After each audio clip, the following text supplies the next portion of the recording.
Saddest character deaths.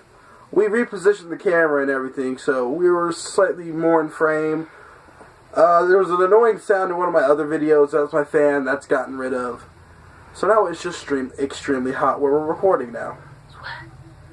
Yeah, top 5 saddest anime deaths. Typically, these have to be ones that we've watched. Like, when we were watching them, we just had to kind of stop and not do anything else. Wait a minute. Fill my cup, put some liquor in it. This is real. I can get you a close shave, just go fast. Yeah, top 5. Okay, so do you want to start the list? I started on our favorite anime list. You can start. Alright. 5. Oh god, you're right too. I forgot about number 5. I got everything except 5. So let's see, number 5. I would say all of Code Geass. As biased as that sounds, it's because every death in that show was impactful that I can't pick one. You had Euphemy's death, where Lelouch started first losing his power, and he had to kill the first person he loved. And then it was Shirley's death, where it was somebody who finally loved him back, and they were in love and whatever, until she found out about all the atrocities that he had done. I gotta remember saying frame. And then you had Rollo's death, his brother that died saving him, ultimately up to his own death, which was sort of dramatic irony, and that it was like he needed to die in order for his dream to live on. He had to die to give a better future for those that are left behind. And all of it was just sad. All the deaths sort of came from beginning Lelouch. At the beginning of the series, he thought he was going to be the savior, and eventually he just starts losing control and becoming the bad guy, to the point where he himself had to die. And it was just sort of, it was sad watching a character like that slowly just disintegrate. I still enjoyed the series. 10 out of 10 would watch again. My number 5, pretty unusual one. I bet if you pause this video and guessed 15 times, you cannot guess it. Mine is L from Death Note. Really? Really. Like, it wasn't like, oh my god, cry. But it was more of like emptiness. Until you meet Nier. It was like when it happened, like the whole time in the thing, I was like, fuck L, fuck that nigga, I fucking hate him, I'm gonna shoot him in the mouth, I hate him, kill him. And then when it happened, I was like, dang, he's really gone. Wow. I think that's sort of the realization with all of these deaths, is the fact that they're really gone. With the exception of any Dragon Ball characters on this list. Although, no, that's not true, because there are times where the deaths were sort of poetic. But to be fair, death holds no consequence in Dragon Ball. And for a lot of people watching that, you grew up knowing that the Dragon Balls would save them. So when you moved on to more mature ones, and the death scenes happened, it kind of was an unreal feeling. You had to be like, oh, dang, that character's actually gone. There's no way for him to come back. Something smells like some ham and cheese. Oh, you're making sausages. Anyways, your number 4? Yeah, number 4. Oh. I had them all on the list in my head. Today, Junior. God dang it. Oh, okay, so if I had to just speed... Okay, mine isn't in any particular... Well, one is in a particular order. No, actually, no, Number 4 is going to be Ace from One Piece. As I thought that was going to be my number 1, I realized that even I wasn't really affected by his death. When his death happened on TV, I didn't cry, I wasn't upset. Because you weren't really attached to Ace throughout the series, but it felt more frustrating than sad with his death. You had the frustration of Luffy that worked, well, technically all the seasons up to that point. But if you want to get real technical, the last 15 to 16 episodes, that entire arc, trying to rescue Ace. And then with him dying about 3 to 4 episodes after reuniting with Ace, what the heck are you doing? It sort of felt empty. Like, what was the point of Luffy doing all that? And I get that his death was supposed to sort of be like, it was only possible. It was that was the only situation that could have happened. But it just felt like a wasted opportunity for a character. And you're number 4. My number 4 would probably be Sachi from Sword Art Online. Sachi, when I first seen it, it was more sad to me than it is now. Because it was like, Sachi was like the first person, like, Kirito, like, connected with, kinda. Like, you don't more on a brother and sister kind of thing. You just want to sink my chips. Well, anyways, chips are sorry. It was like he finally let somebody in and connected with them and, like, built a relationship with someone, and then they die. Sort of like someone else that's on my list. But anyways. Oh dear God, man, really? Sachi was it was pretty sad.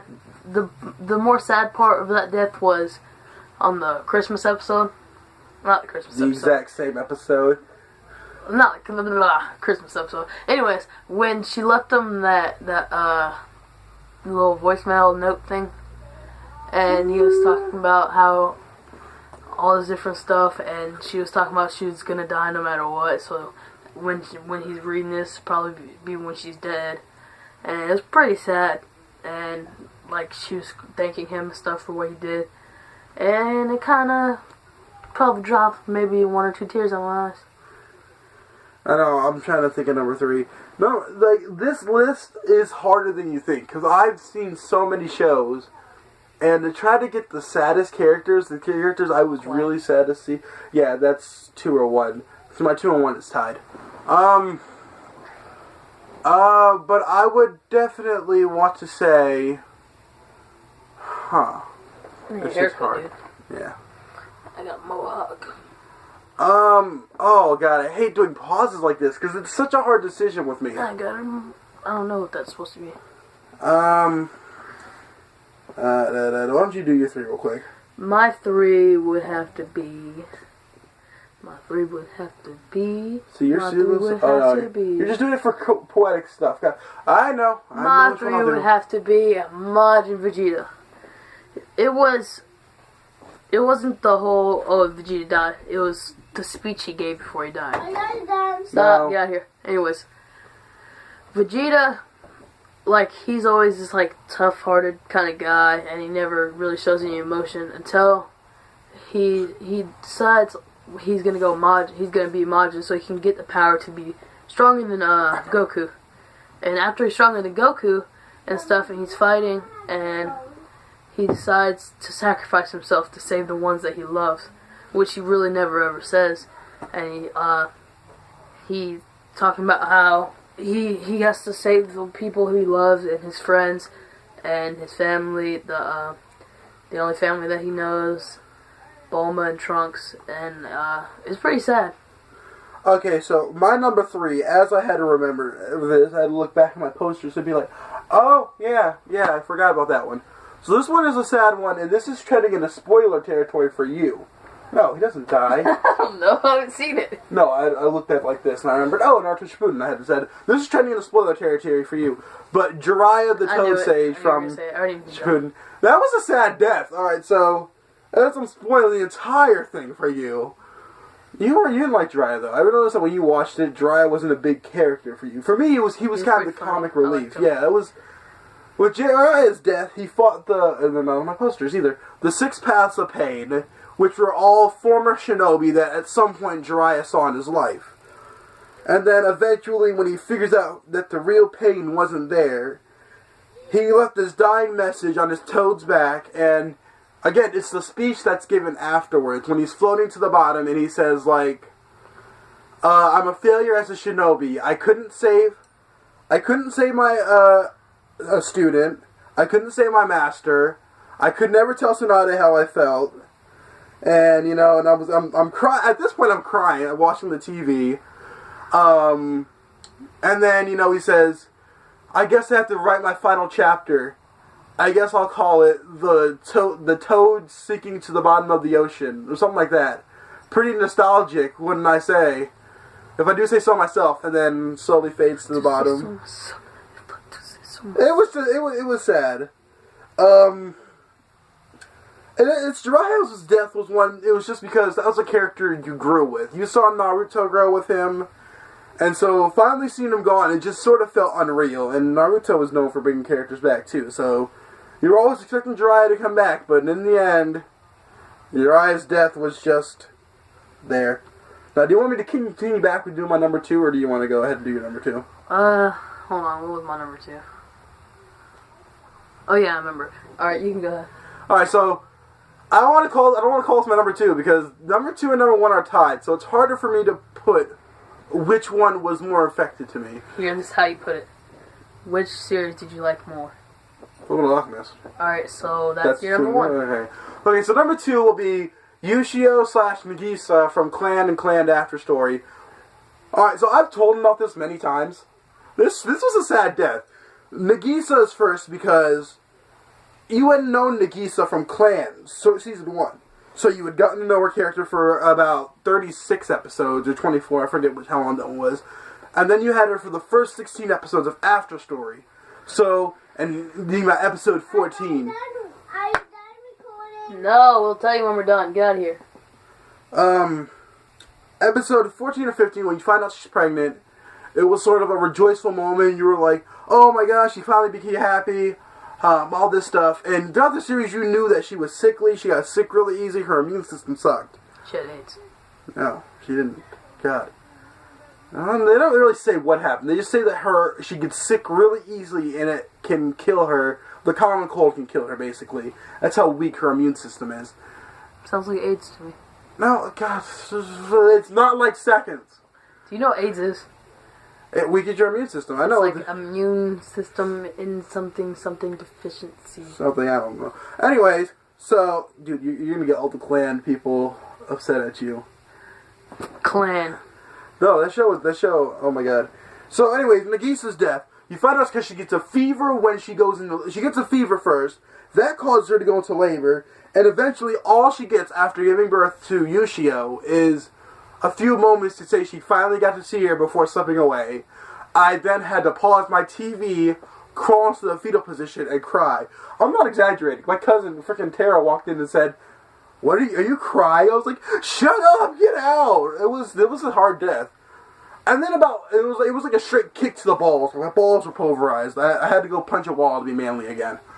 So then after my balls fully recovered, about 5 episodes later, he finally accepts the father. I can't remember his name now.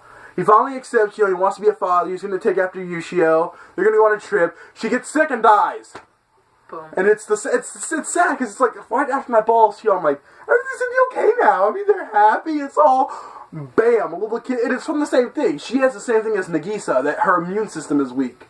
And they're gonna go on a trip, and she's out in the cold, and she already had a fever as is, but it was snowing, and I think his name was Tomoyo. But he thought that she was gonna die, so he walked out, and he couldn't take it. He was shutting back down again. And then she comes out and follows him, and she dies in his arms, and it's... I had to cry. I had to pause TV and cry again. That was honestly... Only number 1 is slightly more personal to me.